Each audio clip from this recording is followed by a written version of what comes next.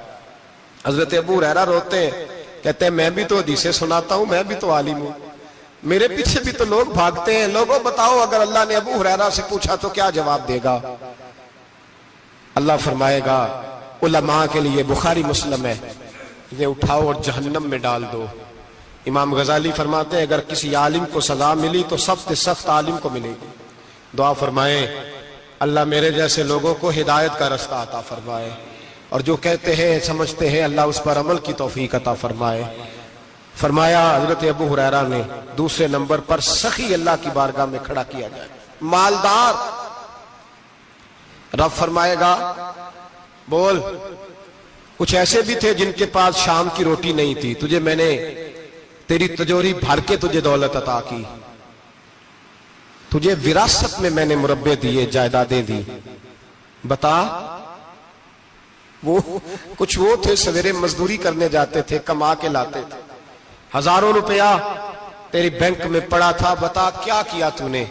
اے اللہ میں نے مسجد میں دیے، مدرسے میں دیے، 30 دن افطاریاں پکاتا رہا۔ اللہ فرمائے گا تو جھوٹ بولتا ہے، تو سارا کچھ اس لیے کرتا تھا کہ لوگ تجھے سخی کہے۔ ہاں ہاں تیرا اعلان ہوا مسجد میں، لوگوں نے کہا وہ دیکھو کتنے پیسے دے رہا ہے، اس کا وہ دیکھو نام لکھا ہوا ہے ہسپتال کے ایک کونے میں کہ یہ والا بلاک فلاں سیٹھ صاحب نے بنایا، یہ دیکھو لکھا ہوا ہے کہ یہ کمرہ مدرسے کا اس نے بنایا، تو لکھ دیا گیا، نعرے لگ گئے، اب جا دوڑ جا۔ اللہ جہنم میں پھینک دے گا۔ فرمایا پھر شہید کھڑا کیا جائے گا، ہاں بھئی تجھے طاقت دی، ہمت دی، بتا کہاں خرچ کی، کہاں؟